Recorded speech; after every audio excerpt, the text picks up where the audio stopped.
নমস্কাৰ মই ইছমাইল বৰ্তমান সময়ত আপোনালোকে দেখা পাইছে সোশ্যাল মিডিয়াত এটা ট্ৰেন্ডিং চলি আছে অৰ্ণৱ গোস্বামী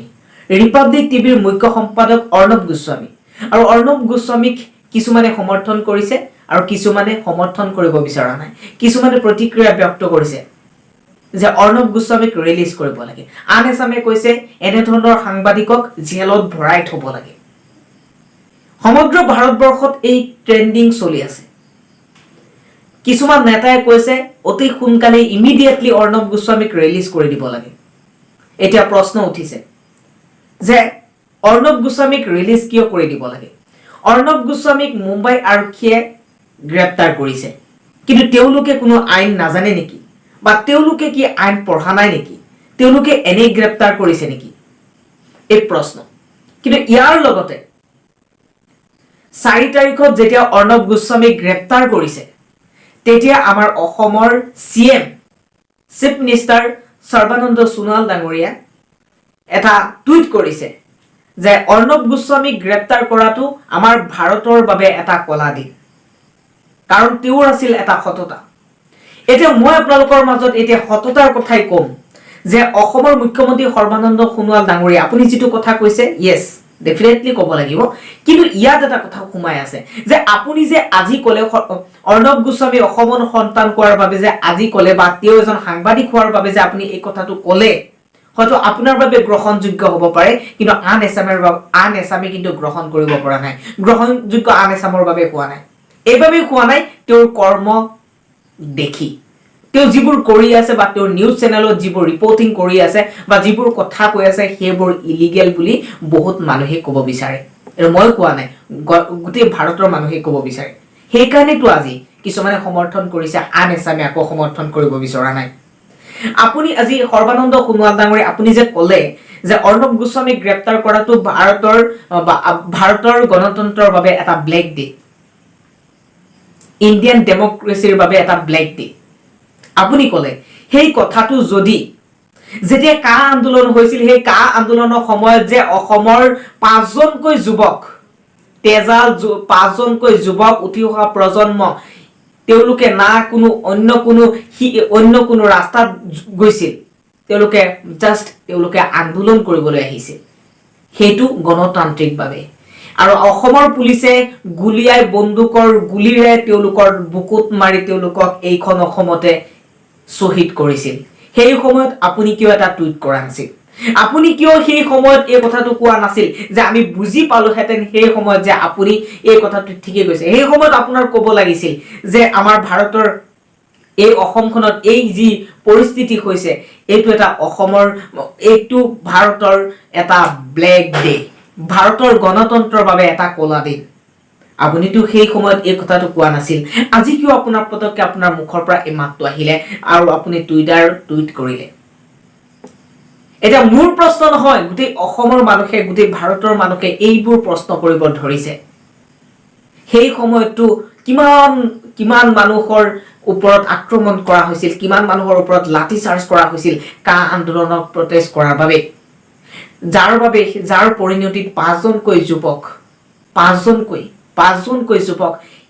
এই কা আন্দোলনৰ বাবে প্ৰটেষ্ট কৰি তেওঁলোকে শহীদ হ'ব লগা হৈছিল ইয়াতকৈ আৰু দুৰ্ভাগ্যজনক কথা কি হ'ব পাৰে সেই সময়তো আপুনি এটা কিবা এটা ক'ব পাৰিলে হয় আপুনিতো সেই সময়ত একো লিখা নাই সেই সময়ত যদি ক'লে হয় যে a black day for Indian democracy সেই সময়তো আপোনাৰ কোনো প্ৰশ্ন নাছিল সেই সময়ত শিক্ষামন্ত্ৰী স্বাস্থ্যমন্ত্ৰী বিত্তমন্ত্ৰী ডক্টৰ হিমন্ত বিশ্ব শৰ্মা আপুনি যে আজি কৈছে যে তেওঁ গ্ৰেপ্তাৰ কৰাটো এটা বেলেগ এটা পদ্ধতিৰে গ্ৰেপ্তাৰ কৰা হৈছে এটো কৰিব নালাগে ইমিডিয়েট তেওঁ মুক্তি কৰি দিব লাগে আপুনি সেই সময়ত কিয় মাত মাতা নাছিল আপুনি ইয়াৰ বিপৰীত এটা মাত মাতিছিল আজি মই আপোনাক ক'ব বিচাৰো আপুনি আৰু অসমৰ জনসাধাৰণে এইবাৰ এতিয়া যে আপোনালোকে যেটো আপুনি কৈছে সেই কথাটোক এতিয়া জনসাধাৰণে এটা উল্টাকে কৈ আছে বিপৰীত কথা কৈ আছে যে যেনেকৈ অৰ্ণৱ গোস্বামীক ৰিলিজ কৰি দিব লাগে তেওঁৰ কথা কোৱাৰ অধিকাৰ আছে বাক স্বাধীনতা আছে অখিল গগৈৰটো এটা বাক স্বাধীনতা আছে অখিল গগৈক ইমান 7 মাহ ধৰি জেলত বন্দী কৰি ৰখা হৈছে কিন্তু তেওঁকটো আমাৰ অসম সন্তান তেওঁ আছিল তেওঁ কি কৰিছে অৰ্ণৱ গোস্বামীয়ে কি কৰিছে অখিল গগৈ অসমৰ জনসাধাৰণৰ বাবে কি কৰিছে আৰু অৰ্ণৱ গোস্বামীয়ে অসমৰ জনসাধাৰণৰ বাবে কি কৰিছে দেখুৱাওক কৃষক মুক্তি সংগ্ৰাম সমিতিৰ নেতা অখিল গগৈ নানান ধৰণে ক'ত কেলেংকাৰী হৈছে সেইবোৰ আমাৰ ৰাইজৰ আগত দাঙি ধৰি দেখুৱাই দিছে ৰাইজৰ আশা আকাংক্ষাৰ বাবে ৰাইজৰ যি আশা ৰাইজৰ যি সপোন ৰাইজে কি বিচাৰে সেইবোৰৰ বাবেহে প্ৰতিবাদ কৰিছে ৰাইজে পাব লাগে কৃষকসকলে পাব লাগে ইয়াৰ কাৰণে অপৰাধ হৈ গ'ল নেকি মানুহ মাত্ৰই ভুল হয় কিবা এটা শব্দ এটা ভুল কৈছে কাৰণে আজি ইমান দিন ধৰি অখিল গগৈ জেলত আছে আৰু আজি অৰ্ণৱ গোস্বামীয়ে ইমান দিন ধৰি ইমান মন্তব্য কৰি আছে যিবোৰৰ কাৰণে চৰকাৰ বাধ্য হৈ পৰিছে আজি চৰকাৰে গ্ৰেপ্তাৰ কৰিছে কাৰণে আজি গোটেই ভাৰতবৰ্ষত তুলপাৰ লাগি গৈছে গোটেই অসমতো তুলপাৰ লাগি গৈছে আৰু ইয়াত আমাৰ অসমৰ সৰ্বানন্দ সোণোৱাল মুখ্যমন্ত্ৰী ডাঙৰীয়াই এতিয়া টুইট কৰিবলৈ এৰা নাই সেই সময়ত কিয় আপুনি টুইট কৰা নাছিলে সেই সময়ত যদি আপুনি টুইট কৰিলেহেঁতেন আমি গম পালো অসমৰ জনসাধাৰণৰ বাবে আপুনি যি অসমৰ জনসাধাৰণৰ স্বাৰ্থত আপুনি আছে কিন্তু সেই সময়তো আপোনাৰ এটা টুইট দেখা নাছিলো মোৰ প্ৰশ্ন নহয় গোটেই ভাৰতৰ গোটেই অসমৰ মানুহৰ এটা প্ৰশ্ন সেই সময়ত আপুনি কোনো ধৰণৰ কথা এনে ধৰণৰ কথা কোৱা নাছিলে সেই সময়তো আছিল অসমৰ কাৰণে আন্দোলনৰ সময়ত যিটো পুলিচে যেনে ধৰণে মানুহৰ ওপৰত যিসকলে প্ৰতিবাদ কৰিছিল গণতান্ত্ৰিকভাৱে সেই সকলৰ ওপৰত যে আক্ৰমণ কৰিছে সেই সময়তো এটা ব্লেক ডে আছিলে ইণ্ডিয়ান ডেমক্ৰেচিৰ কাৰণে সেই সময়তো এনে ধৰণৰ কোনো মানুহে কথা কোৱা নাছিল যিসকল নেতাই আজি ইমানখিনি চিঞৰ বাখৰ কৰি আছে বা যিবিলাকে এনে ধৰণে কথা কৈ আছে আজি চাওক অসমত কিমান সমস্যা আছে অসমৰ বানপানীৰ সমস্যা আছে বানপানী যুগ ধৰি আমাৰ অসমৰ এই সমস্যা আজি এই সমস্যাৰ কাৰণে কিমান মানুহ আজি নদীৰ বুকুত পৰিছে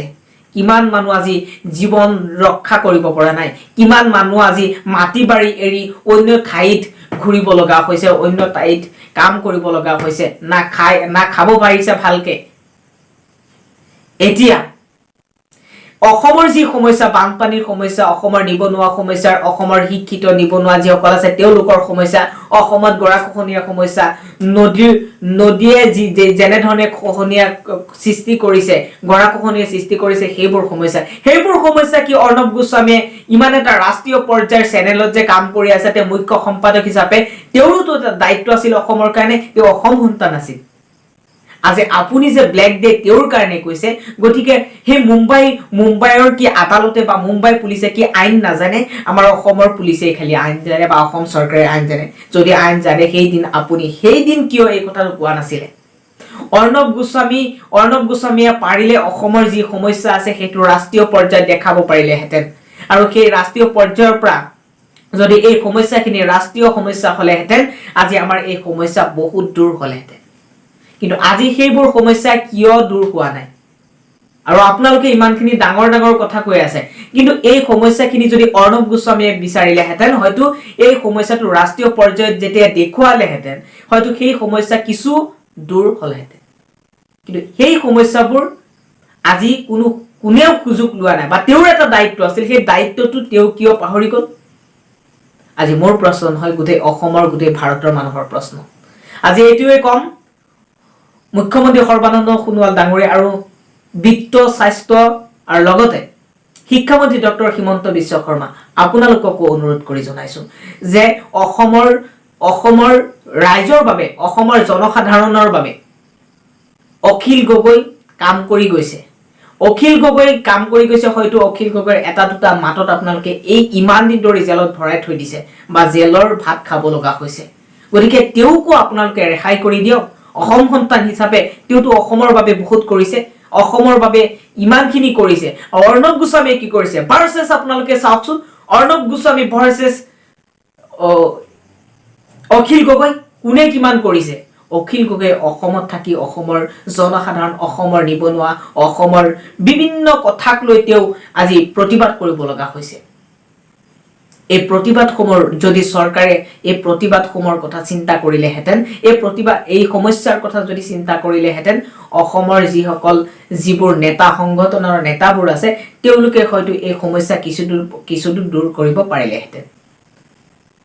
আৰু সেইটোক লৈ আৰু যে আজি অসমৰ মানুহবোৰ দৌৰি আছে অসমৰ CM গোটেই ভাৰতৰ মানুহ আইনটো এজনৰ বাবে নহয়, আইন সকলোৰে বাবে সমান। আজি মই এটা ভুল কৰিছো, মোৰ ভুলৰ কাৰণে শাস্তি এটা,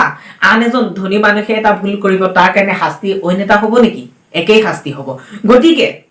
আত্মহত্যাৰ গোচৰত যদি অৰ্ণৱ গোস্বামী জড়িত আছে, তেনেহ'লে অৰ্ণৱ গোস্বামীৰ যিমানেই শাস্তি হ'ব লাগে আইনীভাৱে ৩০৬ ধাৰা